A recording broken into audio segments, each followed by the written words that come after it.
जय हिंद बच्चों। मैं मनीष सेवटा आपका दक्षिणा ई क्लासरूम में बहुत स्वागत करता हूं। और आज बच्चों हम कर रहे हैं वर्क पावर एनर्जी का जो लेक्चर 3 था उसका होमवर्क हम डिस्कस करेंगे।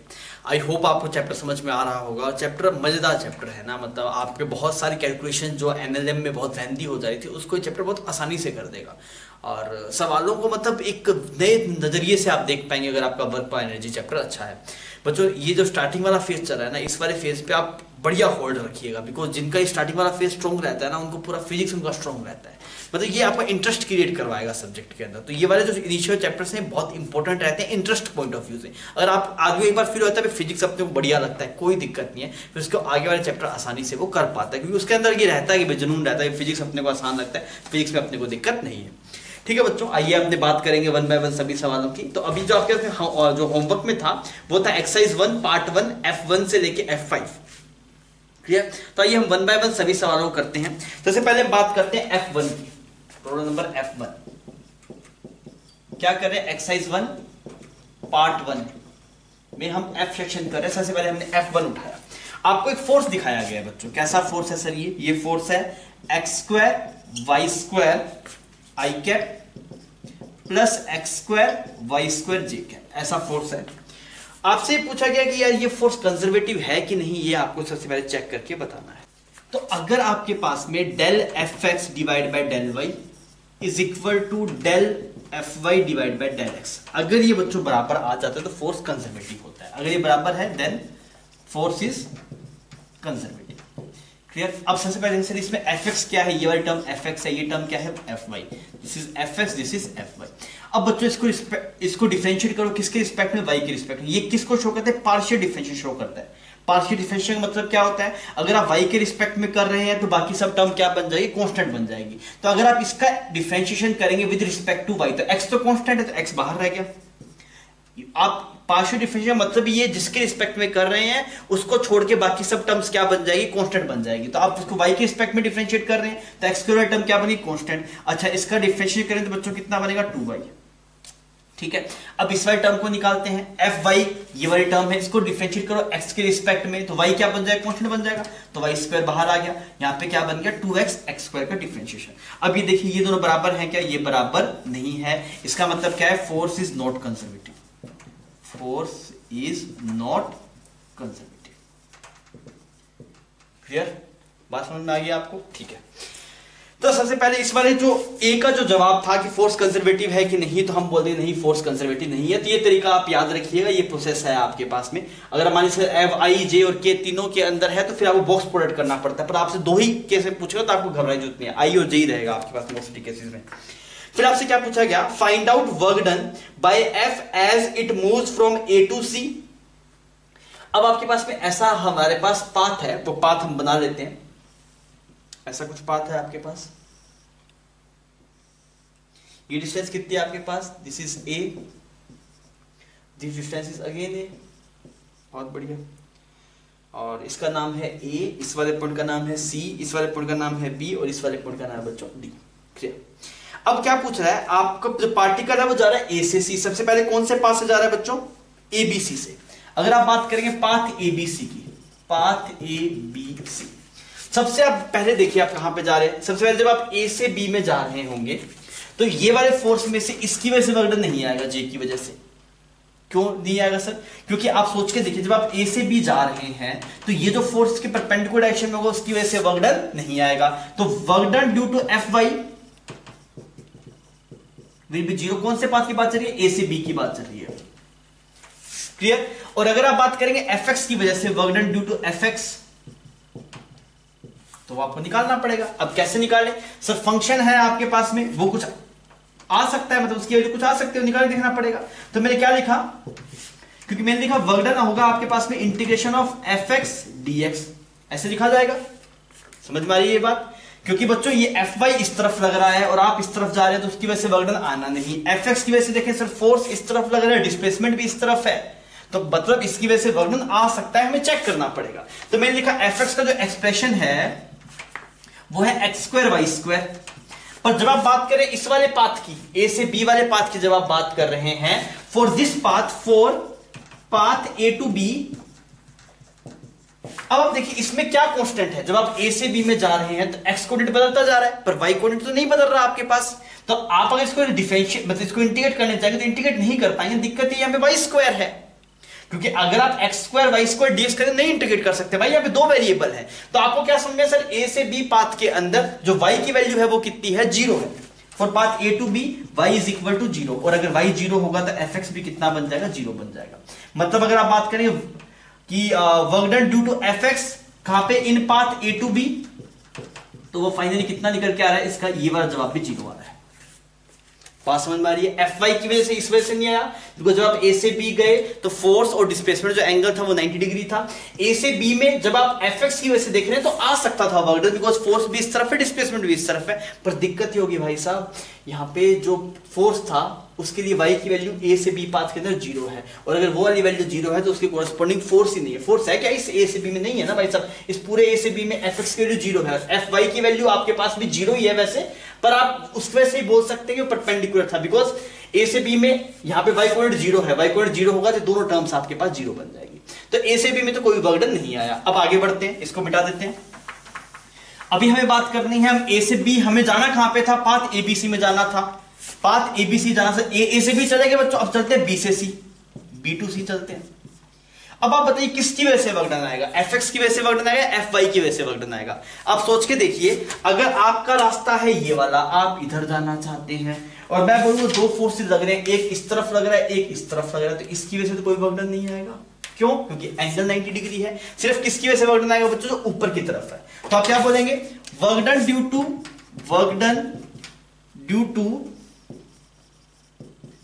टू एफ एक्स कितना आएगा आपके पास, 0 आएगा। और एफ वाई की वजह से लिखेंगे तो क्या लिखेंगे, work done is equal to integration of F Y D Y. तो आपने एफ वाई का एक्सप्रेशन लिखा तो कितना बना, एक्स स्क्वायर वाई स्क्वायर और डी वाई। अब भाई साहब यहाँ पे दिक्कत होगी, क्या दिक्कत होगी, कैसे इंटीग्रेट करूं भाई, मुझे वाई की टर्म में इंटीग्रेट करना आता है पर यहाँ पे एक्स स्क्वायर भी है, कैसे करें। तो हमारे पास यहाँ पे दिक्कत है, कितने वेरिएबल है बच्चों, 2 वेरिएबल है, 2 वेरिएबल्स। हमें कितने वेरिएबल चाहिए, 1 वेरिएबल चाहिए। तो आप देखिए इस बीसी पाथ के अंदर एक्स की वैल्यू कांस्टेंट है। फॉर पाथ बीसी एक्स क्या है बच्चों आपके पास, कांस्टेंट है, और उसकी वैल्यू कितनी है, एक्स की वैल्यू a, एक्स की वैल्यू कितनी है a। तो आप क्या लिखेंगे, वर्क डन का एक्सप्रेशन कितना बन जाएगा, that is a square Y square D Y. अरे कोई दिक्कत नहीं इसके अंदर, ठीक है। आगे बढ़ते हैं, थोड़ा आगे बढ़ते हैं, तो ये a स्क्वायर बाहर आ गया, वाई स्क्वायर डी वाई को इंटीग्रेट करेंगे बच्चों तो वाई क्यूब बाई 3। लिमिट कहां से कहां तक आपके पास में, 0 से लेके a तक। तो ये एक्सप्रेशन कितना आया आपके पास, that is a to the power 5/3 joule, ये वर्क डन आ गया। तो हमने क्या किया, जब हमें एबीसी पाथ में निकालना था तो पहले एबी की वजह से निकाला तो वो 0 आया, एफ एक्स और एफ वाई दोनों की वजह से। फिर बीसी पाथ में देखा तो बीसी पाथ में एफ एक्स की वजह से 0 आया पर एफ वाई की वजह से कुछ आया, और वो कितना आया, a की पावर 5/3। तो अब टोटल वर्क डन जोड़ दीजिए, एबी में कितना और बीसी में कितना, दैट इज a की पावर 5/3। क्लियर है बच्चों। तो ये आपके पास वर्क डन आ गया ए बी और सी के अंदर। ठीक है सर जी। अब दूसरा चेक करके देखते हैं, दूसरा कौन सा पाथ था आपके पास। इसके बाद सवाल में बोला है आपसे एडीसी पाथ के अंदर, एडीसी पाथ के अंदर। आइए अब हम चलते हैं एडीसी पाथ में कैसे निकालेंगे। इतना समझ में आ गया, इतना छाप लीजिए। अगर ये समझ में आ गया तो एडीसी पाथ में हम निकाल पाएंगे इजीली। आप नया नया चैप्टर पढ़ रहे हैं तो आपको सवाल अच्छा लग सकता है। आइए अभी हम चर्चा करते हैं पाथ एडीसी में। तो पाथ एडीसी की अगर आप बात करेंगे तो रास्ता क्या है, रास्ता है सर पहले जाना पड़ेगा ए टू डी। पहले कहां जाना पड़ेगा, ए टू डी। सबसे पहले है path A to D, path है आपके पास ए टू डी। अच्छा ए टू डी में अगर आप देखेंगे तो एफ एक्स की वैल्यू कितनी बन जाएगी, 0। सर जी कैसे 0 बन जाएगी, भाई साहब ए से डी पाथ के लिए एक्स कोऑर्डिनेट 0 है, समझ में आ रहा है। सिमिलरली यहां पे जो इस वाले फोर्स में देखेगा तब भी उसमें एक्स कोऑर्डिनेट का नाम आता है, एक्स कोऑर्डिनेट 0 है। तो पाथ ए टू डी में एफ एक्स भी 0 है, एफ वाई भी 0 है, तो वर्क डन भी कितना होगा, 0 होगा। ये तो इसको दूसरे तरीके से ऐसे भी समझ सकता है, सर इसकी वजह से 0 आना ही आना है, बिकॉज दोनों में एंगल 90 डिग्री, उसकी वजह से भी 0 आ रहा था और एक्स की वजह 0, इस वजह से भी 0 आ रहा है। क्लियर बच्चों। अगर यहाँ पे एक्स नहीं होता ना, कुछ और वैल्यू होती, मान सिर्फ वाई स्क्वायर होता, तब भी ए से डी में एफ एक्स की वजह से वर्क डन नहीं आता। क्यों? क्योंकि एफ एक्स इस तरफ लगता, पार्टिकल ऊपर की तरफ जा रहा है, एंगल 90 डिग्री है। ठीक है, ये पाथ हो गया A to D, path A to D खत्म हो गया। अब हम बात करते हैं पाथ कौन सा, डी से सी, इसमें पक्का वर्क डन आएगा भाई। इसको थोड़ा सोचना पड़ेगा, कैसे सोचेंगे सर, एफ एक्स की वजह से जीरो आएगा कि एफ वाई की वजह से जीरो आएगा, पहले ये बता, डी से सी के अंदर किसकी वजह से जीरो आएगा, एफ एक्स की वजह से, एफ वाई की वजह से। सर अगर हम डी से सी में जा रहे हैं तो हम एक्स डायरेक्शन में जा रहे हैं, अगर हम एक्स डायरेक्शन में जा रहे हैं तो जो फोर्स इसके परपेंडिकुलर है उसकी वजह से वर्क डन नहीं आएगा। तो आप क्या बोल सकते, पाथ डी से सी के अंदर बोलेंगे that is work done due to कौन से फोर्स की वजह से बच्चों, एफ वाई की वजह से, दैट विल बी जीरो। सिर्फ किसकी वजह से आएगा, एक्स की वजह से आएगा। तो आप क्या लिखेंगे, वर्क डन आपके पास में जो डी से सी में आ रहा है that is F X D X. अब आपने लिखा एफ एक्स की value that is X square Y square D X. अरे क्लियर। अब सर जी क्या करें, अब फिर दिक्कत हो गया, कैसे दिक्कत हो गया भाई साहब, दो वेरिएबल है, एक्स और वाई दोनों वेरिएबल है, अब इंटीग्रेट कैसे करें, तो हमें एक वेरिएबल में लेके आना है। अगर एक वेरिएबल में लेके आना है तो आपको पता है कि फोर पाथ डी टू सी किसकी वैल्यू कांस्टेंट है, वाई इज कांस्टेंट। अब देखिए इस पूरी लाइन में y कांस्टेंट है, इसका y कांस्टेंट है और उसकी वैल्यू कितनी है, a है। तो आप ये वाली वैल्यू उठा के यहाँ पुट कर दीजिए, तो y की वैल्यू उठा के a रखा तो ये क्या बन गया, a square x square dx। अब इजीली कर सकते हैं, x की वैल्यू पहले कितनी थी, 0 थी, x की वैल्यू एक्सपोनेंट पहले कितना था, यहाँ पे 0 था, फिर यहाँ पे कितना हो गया, एक्सपोनेंट a हो गया, तो 0 से आपने a लिख दिया, तो ये कितना बन गया बच्चों आपके पास, a की power 5/5। That is work done from D to C. Clear है, कोई दिक्कत नहीं, समझ गया इतना आपको, ठीक है। अभी हम लास्ट वाली चीज पे चलते हैं। लास्ट में आपके पास में क्या बोल रहा है, आपसे बोल रहा है कि एसी में वर्क डन कितना आ रहा है, work done in path AC. अब क्या एसी पाथ में जाना है, पाथ ये वाला हो गया, ठीक है। अब एसी पाथ इस तरफ है आपके पास, एक फोर्स इधर लग रहा है, एक फोर्स इधर लग रहा है, एफ एक्स इस तरफ, एफ वाई इस तरफ, और दोनों से एंगल 90 डिग्री नहीं है, मतलब दोनों की वजह से वर्क डन आएगा। ठीक है जी, आएगा तो बहुत बढ़िया। आइए अब जनरल एक्सप्रेशन लिखते हैं, तो मैंने लिखा work done is equal to F dot ds, displacement. अब की बार डिस्प्लेसमेंट ना ही एक्स की डायरेक्शन में ना ही वाई की डायरेक्शन में, कोई और डायरेक्शन में आपके पास, एक्स और वाई दोनों में नहीं डिस्प्लेसमेंट। अगर आप यहां से यहां पे जा रहे हैं तो एक्स में भी डिस्प्लेसमेंट हुआ, वाई में भी डिस्प्लेसमेंट हुआ। अब की बार देखिए इस वाले पास से जो वर्क डन आएगा वही इससे आए, कोई जरूरी नहीं है। क्यों? क्योंकि सर जी नॉन कंजर्वेटिव फोर्स है, नॉन कंजर्वेटिव फोर्स का वर्क डन पाथ के साथ में बदल सकता है, हमेशा हर एक पाथ में बदलिए, कोई जरूरी नहीं है। जैसे आपने देखा इस वाले पाथ में जितना है उतना इसमें आ गया, पर ऐसा नहीं है कि अगर दो पाथ में सेम आ गया तो हर एक पाथ में सेम आएगा, ये कोई जरूरी नहीं है, बिकॉज फोर्स नॉन कंजर्वेटिव है।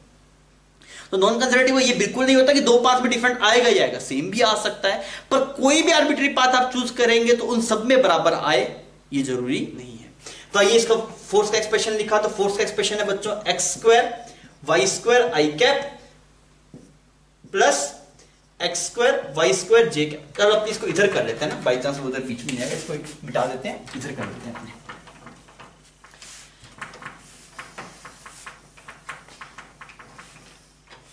अब देखिए हम कैसे करते हैं, हमारे पास जो फोर्स है आपके पास it is X square Y square I cap plus X square Y square J cap, ये आपके पास है फोर्स है। अगर आप वर्क डन निकालने जाएंगे तो आप क्या लिखेंगे, that is F dot displacement लिखा, तो फोर्स की जगह लिखा X square Y square I cap plus X square Y square J cap, और डिस्प्लेसमेंट एक्स में भी है वाई में भी है, तो मैंने क्या लिखा बच्चों, D x I cap plus D Y J cap. बुरा तो नहीं लगा इसमें कुछ भी भाई, डिस्प्लेसमेंट अब क्या नहीं एक्स में नहीं वाई में, दोनों डायरेक्शन में, तो मैंने लिखा dx प्लस dy। अगर मान लीजिए ये कुछ आपके पास में तीनों कोऑर्डिनेट्स में होता तो वो डिस्प्लेसमेंट लिखना पड़ता dx i cap dy j cap dz k cap. मैंने माना x में चला को dx, y में चला को dy और z में चला को dz। अब आप देखिए अब ये एक्सप्रेशन क्या बना, i का i से डॉट प्रोडक्ट करेंगे तो 1 बन जाएगा, तो ये ऐसा बन जाएगा i का j से 0 प्लस j का i से 0 j का j से 1। अब भाई साहब दिक्कत आ गया, कैसे दिक्कत आ गया, सर जी ये वाली दो टर्म्स है, यहाँ पे दो वेरिएबल्स हैं, दो वेरिएबल्स को एक साथ इंटीग्रेट किया जा सकता नहीं है, तो दो वेरिएबल से कितने वेरिएबल लेके आने पड़ेंगे, एक वेरिएबल लेके आना पड़ेगा। इससे पहले क्या कर रहे थे, इससे पहले हमें पता लग रहा था अच्छा एक पाथ में y कोऑर्डिनेट फिक्स आ रहा था, एक में कुछ x कोऑर्डिनेट फिक्स आ रहा था। अब यहाँ पे क्या करें, हमें इस पाथ की इक्वेशन पता है, क्या इक्वेशन है, equation of path AC, equation of path AC कितना है बच्चों, y is equal to X. तो आप यहां पे यूज कर दो भाई साहब, यहाँ पे y की जगह उठा के x रख दो और यहाँ पे x की जगह उठा के y रख दो, ताकि एक सिंगल वेरिएबल बन जाएगा, तो मजा भी आएगा काम करने में। तो हमने क्या लिखा, मैंने बोला भाई तू भाग जा, भाई तेरे वजह से दिक्कत हो रहा है। तो वो बोला कैसे भागूं, मैंने बोला जिस पाथ पे हम चल रहे हैं उसकी इक्वेशन ये है, तो y की जगह लिखूं तो बच्चों क्या बनेगा, दिस इज x की पावर 4 dx प्लस, अब मैंने बोला भाई साहब ये y को बोला, मैंने यहाँ पे मुझे कौन अच्छा नहीं लग रहा, x अच्छा नहीं लग रहा, तो मैंने बोला x को भाई साहब तू भाग जा। बोले कैसे भागू, मैंने पाथ की इक्वेशन पता है। तो वो लिखेंगे कितना बन जाएगा बच्चों, y की पावर 4 dy। अच्छा इसको सोल्व करें तो कितना बनेगा, x की पावर 5/5 प्लस y की पावर 5/5। क्लियर। और x की लिमिट भी कहां से कहां, 0 से a। फाइनली देखिए यहां से यहां पे पहुंचे तो x कोऑर्डिनेट यहां पे कितना 0,0 था, यहां पे कितना था a, तो फाइनली x कोऑर्डिनेट भी 0 से a बन गया और y कोऑर्डिनेट बच्चों कितना बन गया 0 से a। तो फाइनल आंसर जो आएगा 2a की पावर 5 डिवाइडेड बाय 5। बात समझ में आ रही है। अब आप देखिए AC से वर्क डन अलग आया, ABC से अलग आया था। तो नॉन कंजर्वेटिव में यही होता है, डिफरेंट पास से वर्क डन आपके पास डिफरेंट आता है। क्लियर है बच्चों। तो अच्छा सवाल था आपके लेवल में, शुरुआत कर रहे हैं आप चैप्टर की, तो आपको बहुत बेहतरीन लगेगा। आप खुद से एक बार जरूर करके सवाल को देखिएगा। ठीक है बच्चों अभी हम बात कर रहे हैं एक्सरसाइज 1 पार्ट 1 सेक्शन F में F2 प्रॉब्लम की हम बात कर रहे हैं। आपको क्या दिखाया गया, डिफरेंट पोटेंशियल एनर्जी के एक्सप्रेशंस लिखे हुए हैं और आपसे पूछा गया कि फोर्स आपसे पूछा गया, Fy पूछा गया। देखिए जो जनरल एक्सप्रेशन होता है फोर्स का वो हम लिखते हैं डेल यू पोटेंशियल एनर्जी का change with respect to x। ये करेंगे तो फोर्स आई कैप में मिलेगा। अच्छा ये करेंगे y के रिस्पेक्ट में पार्शियल डिफरेंशिएट करेंगे तो j डायरेक्शन में फोर्स मिलेगा, और अगर आप z में करेंगे तो आपको k डायरेक्शन में मिलेगा। और जनरल एक्सप्रेशन है फोर्स का तो आप ऐसे भी लिख सकते हैं F is equal to minus D U by D, ऐसे भी आप कर सकते हैं। तो ये direction that is R cap की डायरेक्शन आपके पास हो जाएगी। अच्छा अब हमसे क्या बोला गया, हमें फोर्स दिखाया गया, वो सभी फोर्स वेरिएबल है y के रिस्पेक्ट में। तो अगर y के रिस्पेक्ट में वेरिएबल है तो x के रिस्पेक्ट में कहीं 0 बन जाएगा, ये भी टर्म भी 0 है। सिर्फ y के रिस्पेक्ट में है तो हमें सिर्फ Fy ही मिलेगा, Fx और Fz 0 मिल जाएगा। तो अगर आप Fy लिखने जाएंगे तो क्या बन जाएगा बच्चों, मैंने del U by del Y. जी क्या देखिए अब हमें कुछ नहीं करना, हमें डिफरेंशिएट करना है। सबसे a वाले एक्सप्रेशन में जाकर पोटेंशियल एनर्जी है that is minus omega Y, इसको डिफरेंशिएट करेंगे तो ये Fy यहां से कितना आएगा बच्चों, that is minus omega G क्या। क्लियर। फिर आप बात करेंगे, अच्छा ये माइनस था, हमें माइनस एक और लगा तो प्लस बन जाएगा, नहीं Fy क्या माइनस है ना, एक ये वाला माइनस भी तो है, यहां से देखा तो माइनस, फिर वो माइनस माइनस प्लस बन गया। बी वाले केस में चलते हैं बच्चों, तो ये बन गया u इज इक्वल टू है a Y cube minus B Y square, ऐसे ही आपके पास। ठीक है इसको डिफरेंशिएट करता हूं तो f is equal to minus del U by del Y करते हैं, इसको डिफरेंशिएट माइनस बाहर लिख लेते हैं, इसको डिफरेंशिएट किया 3a वाई स्क्वायर, यहां पे कितना है बच्चों माइनस 2b, इसकी वैल्यू आप सोल्व कर लीजिए तो कितना आ रहा है 2by माइनस 3ay स्क्वायर, ये एक्सप्रेशन आ रहा है आपके पास। ठीक है फिर आप बात करेंगे थर्ड वाले केस में। थर्ड वाले केस में क्या है, u is equal to U naught sine beta Y, इसको डिफरेंशिएट करता हूं तो f आएगा minus D U by D Y, इसको डिफरेंशिएशन करूंगा तो क्या डिफरेंशिएशन बनेगा, साइन थीटा क्या होता है, कोस थीटा होता है, तो इसको डिफरेंशिएट करूंगा दैट इज यू नॉट, इसको डिफरेंशिएट किया कोस बीटा वाई, फिर अंतराल टर्म को डिफरेंशिएट करूंगा तो y का डिफरेंशिएट 1 बन जाएगा और एक बीटा एक्स्ट्रा बन जाएगा। तो फोर्स कितना है बच्चों, minus you not beta cos beta. Simple सवाल था, बस आपसे डिफरेंशिएट करवाया गया कई बार। आई होप आपको समझ में आ गया होगा।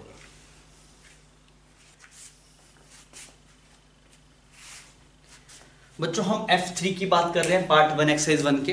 तो F3 सवाल में आपसे क्या बोला गया, आपको पोटेंशियल एनर्जी का एक्सप्रेशन दिखाया गया, ये वाला एक्सप्रेशन है और XYZ मीटर में है। आपको फोर्स बताना है कौन सी पोजीशन पे, 1, 2, 3 पोजीशन पे। तो हम कैसे बताएंगे, देखिए सबसे पहले आपको F नेट निकालना पड़ेगा। तो F नेट क्या आएगा आपके पास, सबसे पहले x कंपोनेंट निकालता हूं तो कितना आएगा आपके पास, Fx आएगा minus del U by del X, minus del U by del X. अच्छा इसका आप x के रिस्पेक्ट में डिफरेंशिएशन करेंगे तो इस वाली टर्म की वैल्यू तो आ जाएगी माइनस 4x, सही है आई कैप। इसका डिफरेंशिएट करें तो कुछ नहीं आएगा, क्यों, क्योंकि सिर्फ x वेरिएबल है, बाकी सब कांस्टेंट है, तो ये टर्म कांस्टेंट बन जाएगी, खत्म हो जाएगी। इसका x के रिस्पेक्ट में डिफरेंशिएट करेंगे तो ये टर्म पूरी कांस्टेंट बन गई, तो ये 0 बन जाएगा। सवाल पार्शियल डिफरेंशिएशन मतलब समझ में आ रहा है ना आपको सिखाया गया होगा कि भाई साहब पार्शियल डिफरेंशिएशन मतलब ये होता है x के रिस्पेक्ट में कर रहे हैं तो सिर्फ x ही वेरिएबल है, बाकी सब कांस्टेंट है। तो इसके डिफरेंशिएशन में इसकी टर्म में कहीं भी x नहीं है तो पूरा टर्म कैसा दिखाई देगा, कांस्टेंट, जैसे 10, 5 ऐसे नंबर दिखाई देगा, वैसे नंबर दिखाई देगा आपको। इसको डिफरेंशिएट करें 0 बन जाएगा, सिर्फ यही वैल्यू आएगी। सिमिलरली एफ वाई निकालने जाऊंगा, that is minus del U by del Y.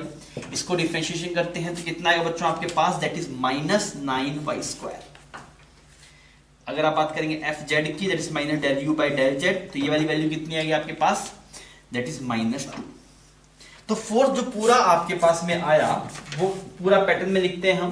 तो हमने लिखा एफ नेट जो मेरे पास निकल के आ रहा है that is -4x i cap, sorry -9y² j cap -2k cap. अब मुझसे इस गिवन पोजीशन पे पूछा, अच्छा मैंने कहा इस गिवन पोजीशन पे x कोऑर्डिनेट कितना है 1, तो पुट कर देता हूं। तो यहाँ पे कितना आएगा -4i कैप, y कोऑर्डिनेट कितना है 2, तो यहाँ पे कितना बन जाएगा, मल्टीप्लाई करो 4 -36 आ गया आपके पास। y की वैल्यू यहाँ पे 2 पुट कर दी बच्चों, तो y² 4 हो गया। अच्छा यहाँ पे देखते हैं तो कितना आ जाएगा -2k क्या, बिकॉज कहीं पे y z कोऑर्डिनेट बचा ही नहीं था, तो आप क्या करेंगे लिख के, ये आ गया आंसर आपके पास वेक्टर फॉर्म में। क्लियर? तो सवाल में कोई दिक्कत नहीं, एक बार आंसर मैच करवा लेते हैं हम। यही आ रहा है क्या आंसर में भी, बिल्कुल सही है, यही आंसर आपके पास आ रहा है। तो सिंपल मेथड है, आप बेसिक से जाइए और आप फोर्स निकाल के उसमें जिस पॉइंट से पूछा उस पॉइंट के कोऑर्डिनेट पुट कर दीजिए। ठीक है बच्चों, तो ये सवाल यहीं पे खत्म होता है। बच्चों अभी हम बात कर रहे हैं प्रॉब्लम नंबर F4 की। हम एक्सरसाइज 1 पार्ट 1 में F4 प्रॉब्लम की बात कर रहे हैं। F4 प्रॉब्लम में क्या है, आपको बोला गया कुछ कंजर्वेटिव फोर्स हैं, हम बात कर रहे हैं F4 सवाल में। अब बोला गया कुछ कंजर्वेटिव फोर्सेस हैं, वो बोल दे 2i cap plus 3j cap. अगर ये मुझे नहीं बोलता तब भी मैं पहचान सकता था भाई साहब ये फोर्स कंजर्वेटिव है कि नहीं, क्योंकि हम अभी सीख चुके थे del Fx divide by del y that should be is equal to del Fy divide by del x। अगर वो आता है तो वो कंजर्वेटिव है। आप करके देखिए, यहाँ पे del Fx divide by del y 0 आ रहा है, ये भी 0 आ रहा है, तो वो कंजर्वेटिव है। आप हर एक सवाल को में आप चेक करिए, 3 पार्ट है ना, हर एक पार्ट में आप खुद से पहले चेक करके देखिएगा कि फोर्स कंजर्वेटिव है कि नहीं। वो सवाल ने बता दिया कंजर्वेटिव है, फिर भी आपको करना आना चाहिए। अब हमसे पूछा पोटेंशियल एनर्जी का फंक्शन, तो मैंने क्या बोला, मुझे ये पता है कि du by dx is equal to minus of f, या फिर f यहां माइनस du बाई dx तो वो f बन जाएगा।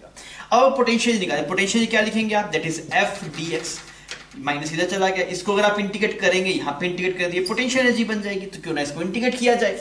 अब यहाँ पे जनरल आर की टर्म में लिखते तो कुछ ऐसा बनता, जनरल आर की टर्म में लिखते, पर यहाँ पे जो आपके पास में फोर्स है वो आई में भी है, जे में भी है, तो आप यहाँ पे इसको क्या लिख देंगे, पहले फोर्स का एक्सप्रेशन लिखिए। अच्छा ये जो आपके पास में जो डिस्प्लेसमेंट वेक्टर आ रहा है वो कितना आ रहा है आपके पास, dx i cap dy j cap. आप चाहे तो dz k कैप भी लिख सकते हैं, पर उसका कोई मतलब नहीं रहेगा, बिकॉज k यहाँ पे है नहीं, तो 0 ही आएगी वो वैल्यू। अच्छा अब आप इसको सोल्व कर लीजिए बच्चों, सोल्व करने जाएंगे तो माइनस को बाहर रखिए, तो ये क्या बन जाएगा, ये बन जाएगा इंटीग्रेशन ऑफ, पहले इंटीग्रेट लिख देते हैं ना, 2dx माइनस यहाँ पे क्या बन जाएगा बच्चों 3dy। आप इसे इंटीग्रेट कीजिए तो पोटेंशियल एनर्जी का एक्सप्रेशन आपके पास है, that is minus of 2x minus of 3y plus constant, because आप इंटीग्रेशन करते हैं तब क्या आता है बच्चों, एक कांस्टेंट आता है। अब आपको पता है भाई साहब x इज इक्वल टू 0 और y इज इक्वल टू 0 पे पोटेंशियल 0 है, तो कांस्टेंट की वैल्यू कितनी हो जाएगी, 0। कैसे 0 हुई सर, आपको पता है ना ओरिजिन पे पोटेंशियल 0 सवाल में गिवन है, तो जब आप बात करेंगे सर एट 0,0 u कितना होना चाहिए 0, तो उसके लिए कांस्टेंट की वैल्यू कितनी बननी चाहिए, 0 बननी चाहिए। इतना सही, ठीक है सर, हम फर्स्ट पार्ट कर चुके हैं। अब आइए चलते हैं सेकंड वाले पार्ट पे। सेकंड वाले पार्ट में क्या बोल रहा है, force is equal to 2x i cap plus 2y j cap. ठीक है, आप यहां पे पोटेंशियल लिखेंगे तो कितना आएगा आपके पास, minus 2x dx minus 2y dy। अब क्या थोड़ा शॉर्ट में कर दिया मैंने डायरेक्ट, ये दो स्टेप खा गया बीच में, इतना कर पाएंगे आप, कोई दिक्कत नहीं, ठीक है। तो ये तो यहां पे पोटेंशियल एनर्जी बन गया, ये कितना बना बच्चों, minus 2x² 2 minus 2y² 2 plus c की वैल्यू वापस 0, बिकॉज ओरिजिन पे पोटेंशियल 0 आनी चाहिए, तो आपके पास पोटेंशियल एनर्जी आ गया बच्चों minus x² minus y²। Clear है बच्चों? सिमिलरली से नेक्स्ट वाला पार्ट करते हैं हम, दैट इज थर्ड पार्ट। इतना ठीक है, आइए थर्ड पार्ट के बढ़ते हैं, इसको मिटा देते हैं थोड़ा। थर्ड पार्ट की जो ये बात कर रहा है उससे बोल रहा है कि f जो आपके पास में है that is x i cap plus y j cap. ठीक है जी, पोटेंशियल जी को लिखूंगा तो क्या लिखूंगा, माइनस f dx, तो f की जगह कितना बन गया, dot dx i cap plus dy j cap. Done बच्चों। अच्छा थोड़ा सोल्व करके देखते हैं तो कितना बनेगा, ये बन गया माइनस y dx माइनस क्या बन गया, ये x dy। अरे समझ में आ गया। अब तो भाई साहब फंस गए, कैसे फंस गए सर, मेरे तोते उड़ गए, क्या क्या करूं मैं, इसके आगे इंटीग्रेट ही नहीं कर पा रहा हूं मैं कुछ। घबराना नहीं है बच्चों, इसको आप ऐसे लिख सकते हैं, minus differentiation of X Y.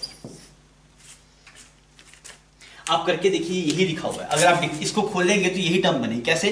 सबसे पहले अगर डिफरेंशिएशन ऑफ एक्स वाई कर रहे हैं तो एक बार आप एक को बख्शेंगे, दूसरे को डिफरेंशिएट करेंगे, ऐसा बन जाएगा। दूसरी बार क्या करेंगे बच्चों, दूसरे वाले को बख्शेंगे तो वाई को बख्श दिया, एक्स को डिफरेंशिएट कर दिया, यही बन रहा है, यही टर्म तो लिखा हुआ है। अगर आप इसको ऐसे लिखें, ऐसे ना लिख के आप ऐसे लिखिए, ये टर्म क्या बन गया, Y D X plus X D Y. अब ये किसी का परफेक्ट डिफरेंशियल है, इसका परफेक्ट डिफरेंशियल है। ये वाली बात ट्रिक है, मतलब ये ऐसा फर्स्ट टाइम लोगों को नहीं चमकता है, ये ट्रिक टाइप ही है कि ये जो फंक्शन लिखा हुआ है ये इसका परफेक्ट डिफरेंशियल है, इसका परफेक्ट डिफरेंशियल। आप चेक करके देखिए ना, आप इसको डिफरेंशिएट कीजिए, यही टर्म निकल के आएगी। अब ये सोल्व करना आसान है, कैसे? क्योंकि वो डिफरेंशिएशन ऑफ एक्स वाई लिखा हुआ है, इसे अगर आप इंटीग्रेट करेंगे तो डिफरेंशिएशन हट जाएगा। डिफरेंशिएट जस्ट अपोजिट है ना आपके पास। अगर आप dx को इंटीग्रेट करें तो x बनता है, तो dx क्या था, डिफरेंशिएशन ऑफ x। आप इसको इंटीग्रेट किया तो डिफरेंशिएशन और इंटीग्रेशन आपस में मर गए। सिमिलरली यहाँ पे डिफरेंशिएशन ऑफ एक्स वाई है, अगर आप इसे इंटीग्रेट करेंगे तो डिफरेंशिएशन और इंटीग्रेशन दोनों मर जाएंगे, तो u की वैल्यू कितनी आ जाएगी बच्चों, minus X Y. This is important, ये सवाल अच्छा है। आपको ये वाला स्टेप नहीं क्लिक करता है, फर्स्ट टाइम लोगों को नहीं क्लिक करता है। ऐसा नहीं है सर हमें कैसे दिखे, तो आपको देखना पड़ेगा। जब आप फंस जाए तो आप देखिए कि परफेक्ट डिफरेंशियल तो नहीं बन रहा है, परफेक्ट डिफरेंशियल। कोई कोई लोग ऐसी भी डेफिनेशन देते हैं कि जिसमें आपके पास से फोर्स परफेक्ट डिफरेंशियल की तरफ फॉर्म में बन जाए आपके पास में, तब वो फोर्स कंजर्वेटिव होता है, ऐसे ही बोलते हैं। पर ठीक है, आप कंफ्यूज मत होइए बातों को लेके, आपको ये वाली चीज दिखनी चाहिए। फर्स्ट टाइम में नहीं दिखेगी, पर आप देख लीजिए, कभी फंसे तो आप इसकी हेल्प यहाँ पे ले पाएंगे। क्लियर है बच्चों? तो इसी हिसाब से आप यहाँ पे वैल्यू पुट कर दीजिए, प्लस सी कर लो इसको, क्योंकि इंटीग्रेट किया है, कांस्टेंट की वैल्यू अगेन 0, तो यू कितना आ गया बच्चों, माइनस एक्स वाई।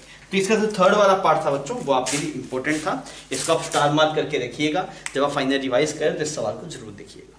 ठीक है, हम कर रहे हैं प्रॉब्लम नंबर F5। बढ़िया सवाल है। सवाल में क्या बोल रहे हैं कि पोटेंशियल एनर्जी जो आपके पास में है दैट इज हाफ के एक्स स्क्वायर। ये एक्चुअली स्प्रिंग की पोटेंशियल एनर्जी का एक्सप्रेशन होता है। अब वो पता है तो बहुत बढ़िया, नहीं पता है तो आप आगे जो लेक्चर होंगे उनमें आप देख पाएंगे। आपने पढ़ लिया क्या अभी तक? ये सब शायद आपने नहीं पढ़ा होगा ना अभी तक। अब पता ठीक है, नहीं पता कोई बात, बाद में पढ़ लेंगे, कोई दिक्कत नहीं। आपको फंक्शन लिखा हुआ मैं बता रहा हूँ, स्प्रिंग फोर्स का फंक्शन है। वैसे अभी नहीं पता तो बाद में आपको दिख जाएगा। मास्टर ठीक बोल रहा था ये बात। अब आपको क्या बोला गया, इसने बोला कि पार्टिकल की जो टोटल एनर्जी है वो कितनी है, 1 जूल। पार्टिकल की टोटल एनर्जी कितनी है बच्चों, 1 जूल। और ये जो फोर्स है वो कंजर्वेटिव फोर्स है। ये फोर्स कैसा है आपके पास, कंजर्वेटिव फोर्स है, आप चेक कर सकते हैं। अच्छा, अगर ये फोर्स कंजर्वेटिव है इसका मतलब एनर्जी का लॉस नहीं होगा। सही बात है, अगर एनर्जी का लॉस आपके पास में नहीं होगा इसका मतलब क्या है, काइनेटिक एनर्जी पोटेंशियल एनर्जी आपस में जंप करती रहेगी। कभी पोटेंशियल एनर्जी 0 तो काइनेटिक एनर्जी ज्यादा, कभी काइनेटिक एनर्जी कम तो पोटेंशियल एनर्जी ज्यादा। तो अब इसमें क्या होगा, kinetic energy plus potential energy is equal to total energy. Obvious सी बात है, अगर पोटेंशियल डिफाइन की है तो पोटेंशियल डिफाइन ही कंजर्वेटिव फोर्सेस के लिए होती है। और जब कंजर्वेटिव फोर्सेस की डिफाइन है तो आप बोल सकते हैं कंजर्वेटिव फोर्स है। अच्छा, कंजर्वेटिव फोर्सेस जब लग रहे होते हैं तो एनर्जी का लॉस आपके पास में नहीं होता। तो मतलब क्या होता है, अपने पास पोटेंशियल एनर्जी की टर्म आई कहां से, कंजर्वेटिव फोर्सेस से। तो हो क्या रहा था, काइनेटिक एनर्जी पोटेंशियल में जा रही थी, पोटेंशियल एनर्जी काइनेटिक एनर्जी में आ रही थी, और इन्हीं एनर्जीज के बीच में डांस हो रहा था। दादा बोला क्या, kinetic energy plus potential energy is equal to total energy. अब हम क्या बोल सकते हैं, अगर हम चले x इज इक्वल टू 0 पे, हम कहां पे चले बच्चों, x इज इक्वल टू 0 पे, तो यहां पे क्या है बच्चों, यहां पे काइनेटिक एनर्जी किसके बराबर हुई, टोटल एनर्जी के बराबर। क्यों, क्योंकि पोटेंशियल एनर्जी 0 है। सर कैसे पता लग रहा है, दिखाई दे रहा है। क्लियर? और अब ये सवाल में बोल क्या रहा है कि पार्टिकल क्या हो, यहां से x इज इक्वल टू 2 तक जाए फिर लौट के वापस आए। सवाल पढ़िए, ये लिखा हुआ है कि particle x is equal to 2 तक जाए फिर वापस लौट के आए। मतलब x इज इक्वल टू 2 पे काइनेटिक एनर्जी कितनी होनी चाहिए, 0। तो भाई साहब पोटेंशियल एनर्जी किसके बराबर, टोटल एनर्जी। अरे सही है ये वाली बात। फिर आप क्या बोलेंगे, सर पोटेंशियल एनर्जी है, टोटल एनर्जी कितनी है, 1 किलो जूल, सॉरी 1 जूल। तो यार 1 जूल है तो आप चेक करो ना किस x पे वैल्यू 1 जूल है। जहां पे x की वैल्यू मतलब जहां पे ये पोटेंशियल एनर्जी 1 जूल होगी वहीं पे जाके पार्टिकल रुकेगा और वहीं से लौट के आएगा। और वो वाला पॉइंट अगर x इज इक्वल टू +2 मतलब प्लस या -2 पे आ जाता है तो हमारी बात बन जाएगी। तो ये थोड़ा देखते हैं। तो मैंने क्या लिखा, हाफ के X square is equal to 2, sorry 1। वापिस समझिए मेरी बात को। अगर आपसे बात कर दी कि पोटेंशियल एनर्जी लिखी हुई है मतलब कंजर्वेटिव फोर्सेज है, कंजर्वेटिव फोर्सेज आते मतलब पोटेंशियल एनर्जी लिखी क्यों जाती है, तो इसलिए लिखी जाती है बिकॉज काइनेटिक एनर्जी का एक फॉर्म पोटेंशियल एनर्जी में जा रहा होता है। वैसे तो आपने इसको बेसिक देखा होगा उसका। तो तो यार अगर वो जा रहा है मतलब काइनेटिक एनर्जी पोटेंशियल एनर्जी में एनर्जी चेंज होती है। जैसे मान लीजिए आपने इस पार्टिकल को ऐसे फेंका, ये मार्कर का ढक्कन था, इसको फेंका ऊपर, तो क्या होगा जब आपने फेंका तब kinetic energy maximum, potential energy zero. जब आप ऊपर गया तो ऊपर जाते जाने से क्या हो रहा है, वेलोसिटी घट रही है, मतलब काइनेटिक एनर्जी घट रही है। तो वो काइनेटिक एनर्जी कहाँ जा रही है, पोटेंशियल एनर्जी के पास। तो पोटेंशियल जब जाते जाते ऊपर मैक्सिमम पोटेंशियल एनर्जी में चलेगी, फिर वापस जब नीचे आ रहा है तो क्या हो रहा है भाई साहब, पोटेंशियल एनर्जी कम हो रही है, काइनेटिक एनर्जी बढ़ रही है। तो दोनों एनर्जी आपस में खेल रही है, कभी वो एनर्जी काइनेटिक के पास, कभी पोटेंशियल मतलब पोटेंशियल के पास, और दोनों को जोड़ेंगे तो वो वैल्यू क्या है, फिक्स है। समझ में आ रही है बात। तो आप बोलेंगे सर जब रुकेगा, आप सोचिए मैं बोलूं ये वाला पार्टिकल जब रुका होगा तो रुका तो वेलोसिटी जीरो, तो काइनेटिक एनर्जी खल्लास, सारी जो एनर्जी थी वो किसकी फॉर्म में, पोटेंशियल एनर्जी की फॉर्म में। तो आपने यहाँ पे लिख दिया। अच्छा सवाल में के की वैल्यू गिवन है, क्या गिवन है, के की वैल्यू 0.5, तो आप यहाँ पुट कर दो, that will be 1/2 multiply x square is equal to 1। तो x की वैल्यू बच्चों कितनी की, +-2। x की वैल्यू कितनी आपके पास, +-2, और वही सवाल में पूछा है। बात समझ में आ गई। तो सवाल अच्छा था, ये सवाल आपको हलवा लगने लग जाएगा थोड़े देर टाइम के अंदर, मतलब और थोड़ा सा आगे बढ़ेंगे तो आपको ये सब सवाल हलवा लगेंगे। अभी हो सकता है थोड़ा सोचना पड़े, बिकॉज आपके लिए नया है। क्लियर है बच्चों, समझ में आई होगी बात। आई होप आपको मैं समझा पाया हूँ ये चीज। ठीक है बच्चों, अभी हम कर रहे हैं exercise 1 part 2 section F। Clear. सबसे पहले हम बात करते हैं F1 की, F1 प्रॉब्लम की बात करते हैं। तो F1 प्रॉब्लम में क्या है, पोटेंशियल का एक्सप्रेशन लिखा हुआ है आपके पास, that is A divide by R square minus B divide by R। ऐसा एक्सप्रेशन है आपके पास। आपको बोला गया कि R की वैल्यू AB की टर्म्स में क्या हो जहां पे फोर्स जीरो होता है। तो मैंने बोला यार F का एक्सप्रेशन लिखा जाता है दैट इज माइनस du/dx। मैं पूछूं अच्छा ये फोर्स कंजर्वेटिव है, तो होगा ही भाई। पोटेंशियल तो सिर्फ कंजर्वेटिव फोर्स के लिखते हैं ना, फ्रिक्शन थोड़ी लिखते हैं। जो कंजर्वेटिव फोर्स है वो नहीं कि पोटेंशियल लिखते हैं, तो ये फोर्स कंजर्वेटिव है, कभी सोचना नहीं है पोटेंशियल लिखा हो तो फोर्स कंजर्वेटिव है। अब आप इसे कैसे निकालेंगे, अब आप इसको डिफरेंशिएट करिए बच्चों, डिफरेंशिएट करना बहुत अच्छे से आना चाहिए।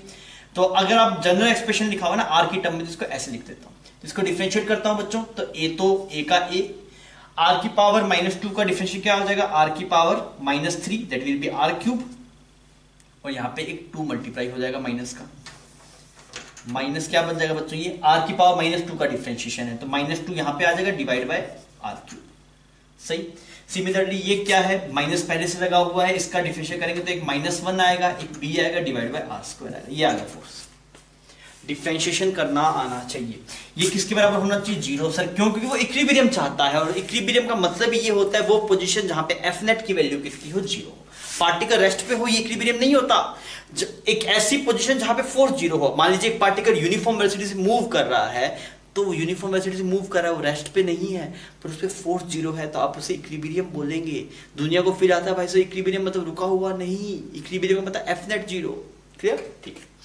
आगे बढ़ते हैं, तो हम इसको देखेंगे तो एक टर्म कितना बनेगा, 2a divide by R cube, minus को वहां पे लेंगे और इसको भी उस तरफ लेंगे, तो ये कितना बन गया, b divide by R square. r ने इसको मार दिया तो बच्चों r की वैल्यू सिंपली आ गई 2a बाय b। डन। तो कौन सा ऑप्शन मैच कर गया बच्चों, सी ऑप्शन मैच कर गया। अभी हम बात करते हैं F2 प्रॉब्लम की। F2 प्रॉब्लम में आपको ऐसे ग्राफ बना के दिया हुआ है, ऐसे खूबसूरत सा ऐसे ग्राफ है आपके पास। किस किस का ग्राफ है, this is potential energy versus position का ग्राफ है। आपको बोला जा रहा है कि position versus displacement curve one dimensional conservative field में गिवन है। ए और बी पे फोर्स पूछा, ए और बी पे फोर्स किस तरफ। तरीका नंबर 1 बॉल वाला मेथड सिखाया होगा सर ने आपको। आप यहाँ पे बॉल रखिए, बॉल जिस तरफ जाता है उस तरफ फोर्स, तो बॉल को छोड़ने से बॉल कहां जाएगा, इस तरफ जाने की कोशिश कर रहा है, समझ में आ रहा है, नीचे जाता है इस तरफ जा रहा है, तो ये कैसी डायरेक्शन, पॉजिटिव डायरेक्शन। तो यहाँ पे फोर्स कैसा, इस तरफ, तो ये कैसा है, पॉजिटिव। यहाँ पे बॉल को रखिए, पीछे की तरफ जाएगी, और ये डायरेक्शन कैसी, नेगेटिव डायरेक्शन। तो यहाँ पे कैसा आएगा, एफ आपके पास नेगेटिव है। या तो बॉल वाला कर लो तरीका, पर बॉल वाला तरीका जुगाड़ है ना। अगर आप एक्चुअल कंसेप्ट की बात करें तो कंसेप्ट ये है कि F is equal to minus D U by D X. आपने इस वाले पॉइंट पे स्लोप चेक किया, इस वाले पॉइंट पे मैं एक मेथड समझा दिया बच्चों, ये मेथड 2 है। मेथड 1 हम देख चुके हैं बॉल वाला, अभी हम मेथड 2 कर रहे हैं। मेथड 2 में क्या कीजिए, आप यहाँ पे एक लाइन ड्रॉ कीजिए, इसका स्लोप कैसा बच्चों, नेगेटिव। तो अगर आप बात करेंगे एट ए, तो ये जो D U by D x है बच्चों वो कैसा आ रहा है, नेगेटिव आ रहा है। अच्छा एक और नेगेटिव लगा हुआ है, तो फोर्स कैसा बन जाएगा, पॉजिटिव बन जाएगा। यहाँ पे अब D U by D x क्या होता है, स्लोप होता है ना। D U by D R की अगर आप बात करेंगे, आर की टर्म में है तो आर लिख देता हूं यहाँ पे। तो du बाई डी आर कैसा है बच्चों, यहाँ पे नेगेटिव है, तो ये स्लोप हो गया नेगेटिव। यहाँ पे आप देखेंगे तो एक माइनस पहले से, तो एफ कैसा बन जाएगा, पॉजिटिव बन जाएगा। अगर आप बात करेंगे एट पॉइंट बी, तो du बाई डी आर देखिए कैसा है, du बाई डी आर को अगर मैं देखूंगा दैट इज पॉजिटिव, तो ये टर्म पॉजिटिव है। अच्छा ये वाली पॉजिटिव है तो एक नेगेटिव है, तो भाई साहब फोर्स कैसा बन जाएगा, नेगेटिव बन जाएगा। क्लियर? तो कौन सा ऑप्शन मैच कर रहा है बच्चों, ए वाले पे पॉजिटिव फोर्स और बी वाले पे नेगेटिव। आप बोल रख के मजे से उस सवाल कर सकते हैं, ज्यादा दिमाग आपको नहीं लगाना पड़ेगा। क्लियर?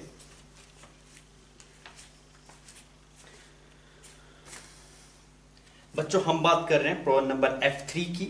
F3 में क्या बोला गया आपको, पोटेंशियल एनर्जी वर्सेस पोजीशन का ग्राफ आपको दिखाया गया। आपसे बोला गया था force acting on particle is zero. कहां पे फोर्स जीरो है ये आपको बताना है। तो हम तो जानते हैं भाई साहब फोर्स का एक्सप्रेशन कितना आता है, F आता है minus du by D X. अरे आता है ये एक्सप्रेशन, बहुत बढ़िया। जहां पे du बाई डी एक्स की वैल्यू जीरो होगी, जहां पे du by D x zero होगा वहां पे फोर्स जीरो होगा। अच्छा du बाई डी एक्स कहां पे जीरो है, स्लोप कहां पे जीरो है, एक इस वाले पॉइंट पे स्लोप जीरो है। अगर ये कुछ यहाँ पे होता तो एंगल बताओ टेन थीटा कुछ आया था, यहाँ पे स्लोप जीरो है और यहाँ पे स्लोप जीरो है, बस ये दो पोजीशन पे फोर्सेस जीरो होंगे, point B and point C. तो कौन सा ऑप्शन मैच कर जाएगा, ऑप्शन सी आपके पास मैच कर जाएगा। क्लियर है? अब बात करते हैं F4 की। F4 बच्चों आपको केमिस्ट्री के लायक सवाल है नहीं, इसमें एक्चुअली सिर्फ जो फोर्सेस हैं आपके पास में वो एक इलेक्ट्रोस्टैटिक फोर्स है, एक न्यूक्लियर फोर्स है, उसके बारे में अभी आप जानते नहीं हैं। केमिस्ट्री में चीज पढ़ाई जाती है आपको, जो कर्व बनता है वो कुछ आपके ए ऑप्शन वाला कर्व बनता है। यहाँ पे बता, अगर दो मॉलिक्यूल्स बहुत ज्यादा पास होते हैं तो उनकी एनर्जी बहुत ज्यादा हो जाती है, वो अनस्टेबल होते हैं। दो मॉलिक्यूल्स बहुत ज्यादा पास होंगे तो अनस्टेबल हो जाते हैं, बिकॉज वहां पे जो आपके पास में न्यूक्लियर फोर्स है वो वर्क करना बंद कर जाते हैं। इस तरह का सेटअप रहता है। तो आप उसी को छोड़िए एक बार, वो आपको जैसे हम मॉडल फेज में चलेंगे आप 12th में, तो आपको न्यूक्लियर फोर्स के बारे में पढ़ाया जाएगा। यहाँ पे इलेक्ट्रोस्टैटिक फोर्स है, न्यूक्लियर फोर्स है, तो कर्व बनता है वो ऐसा बनता है। अभी आपके लिए इंफॉर्मेटिव है, आपने केमिस्ट्री में से देखा होगा, तो एक्सा कर्व बनता है बच्चों। तो इस वाले सेपरेशन पे जाके स्टेबल होते हैं दो मॉलिक्यूल्स, क्योंकि ये सेपरेशन अगर ऐसा कुछ रहेगा आर नोट, तो उस पे वो पार्टिकल्स आपके पास स्टेबल रहते हैं। क्लियर है? तो आप इसको एक बार आप मेमोराइज कर लीजिए अगर आप नहीं पढ़ा। आई होप आपने केमिस्ट्री में देखा होगा इसको, अगर देखा है तो बहुत बढ़िया, नहीं देखा तो एक बार के लिए आप एक टिक कर लीजिए। ये केमिस्ट्री से रिलेटेड है ये सवाल ना, और हम फिजिक्स में भी इसका ये पार्ट पढ़ते हैं, पर 12th के बिल्कुल लास्ट में पढ़ते हैं, जिस चैप्टर का नाम है मॉडर्न फिजिक्स। मॉडर्न मतलब सबसे नया वही है फिजिक्स के अंदर। ठीक है बच्चों, ये हुआ आपके पास। अब बात करते हैं F4 के बाद में हम चलते हैं F5 पे। F5 प्रॉब्लम में क्या बोल रहा है, आपको बोल रहा है पाथ दिखाया गया। देख लेते हैं पाथ, आइए। ऐसा करिए कुछ पाथ है बच्चों आपके पास, इस वाले पॉइंट का नाम है P, इसका नाम है Q और इसका नाम है R। सवाल में बोला गया for path P Q R in conservative force. बच्चों कंजर्वेटिव बोल दिया, कंजर्वेटिव का मतलब क्या होता है, एक कंजर्वेटिव फोर्स का वर्डन पाथ पे डिपेंड करता नहीं है, हर एक पाथ पे उसकी वैल्यू क्या आती है, सेम आती है। तो उसने क्या बोला कि अगर आप P से Q जा रहे हैं, P से Q, तो कितना वर्डन करना पड़ रहा है दोस्तों, 5 जूल करना पड़ रहा है। बहुत बढ़िया। फिर बच्चों अगर आप Q से R जा रहे हैं तो कितना वर्डन करना पड़ रहा है, 2 जूल करना पड़ रहा है। सवाल में क्या पूछा भाई साहब, P से R जाने में कितना वर्क करना पड़ेगा। बहुत ही घटिया सवाल है। कैसे बहुत घटिया है, अगर ये कंजर्वेटिव फील्ड आप कोई भी रास्ते से आए, अगर किसी एक रास्ते का वर्डन पता है तो हर एक रास्ते का पता है वो उतना ही होगा। तो आपने बोला सर इस रास्ते का पता है कितना वर्डन, ये 5 जूल और ये 2 जूल, तो P से R का भी उतना ही होगा आपके पास वर्डन, दैट विल बी 7। तो क्या ऑप्शन मैच कर जाएगा इसमें, ऑप्शन ए आपका मैच कर जाएगा। क्लियर है बच्चों? ठीक है बच्चों, आइए अभी हम आगे बढ़ते हुए चलते हैं F6 पे। F6 में क्या बोला गया, पोटेंशियल एनर्जी का फंक्शन लिखा हुआ है। कैसा है, U potential energy X Y का फंक्शन है, और ये एक्सप्रेशन कितना है आपके पास, साइन एक्स प्लस वाई, ऐसा कुछ पोटेंशियल एनर्जी का फंक्शन है। बहुत बढ़िया, बहुत खूबसूरत। अब क्या बोल रहा है भाई साहब, force acting on the particle पूछ रहा है। तो मैंने बोला एफ का एक्सप्रेशन मुझे पता है, एफ होता है minus del U by del X I cap minus del U by del Y J cap. आइए इसको करके देखते थोड़ा। अच्छा, इसको अगर मैं डिफरेंशिएट करूं एक्स के रिस्पेक्ट में तो क्या बनेगा, पहले बनेगा माइनस कोस एक्स वाई, ठीक है। फिर इस अंदर वाले पार्ट को अगर आप डिफरेंशिएशन करेंगे तो x का डिफरेंशिएशन 1 बन जाएगा, y का 0 बन जाएगा, तो कुछ नहीं लिखना। अब यहाँ पे चलते हैं y के रिस्पेक्ट में डिफरेंशिएशन करते हैं तो अगेन ये cos x प्लस वाई। अरे सही, कोई दिक्कत थोड़ी है। तो ये फोर्स बन गया ना आपके पास i कैप में और j कैप में।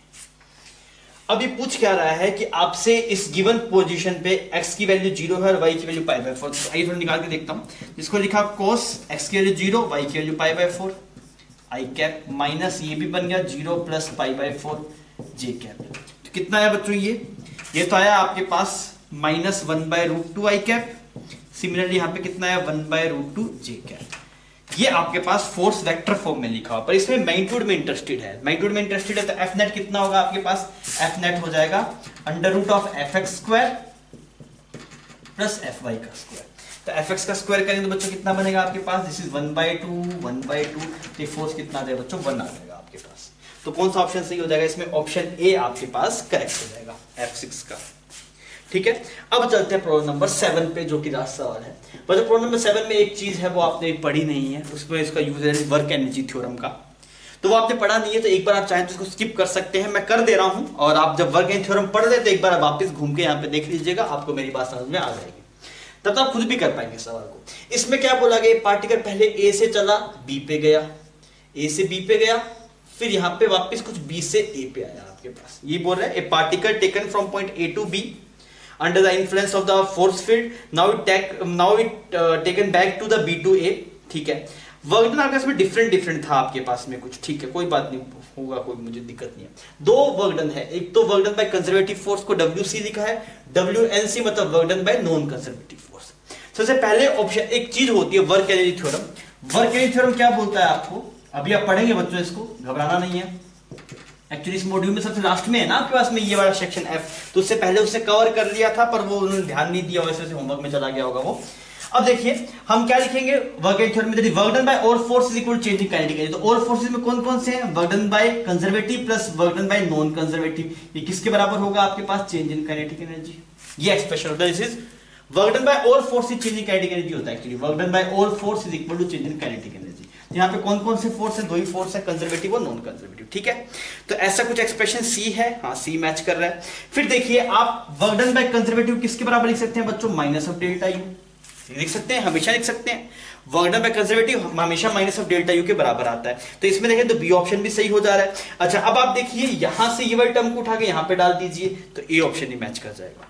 तो आपके पास बच्चों कुल कितने ऑप्शन मैच कर जाएंगे, option A B and C. Clear है, कोई दिक्कत नहीं, ठीक है। तो इसी के साथ बच्चों ये वाला लेक्चर का डिस्कशन खत्म होता है। आई होप मैं आपको सवाल समझा पाया हूँगा, आपको चीजें समझ में आई होगी। तो आप पढ़ते रहिए, एक एक सवाल को सही ढंग से देखते रहिए, और फिजिक्स आपको फील आनी चाहिए ना, फिजिक्स में से दिखना चाहिए, हाँ चीजें दिखाई दे रही है, तब आपको फिजिक्स पढ़ने का मजा आएगा। ठीक है बच्चों, मिलते हैं नेक्स्ट होमवर्क डिस्कशन के लेक्चर में। Thank you for watching.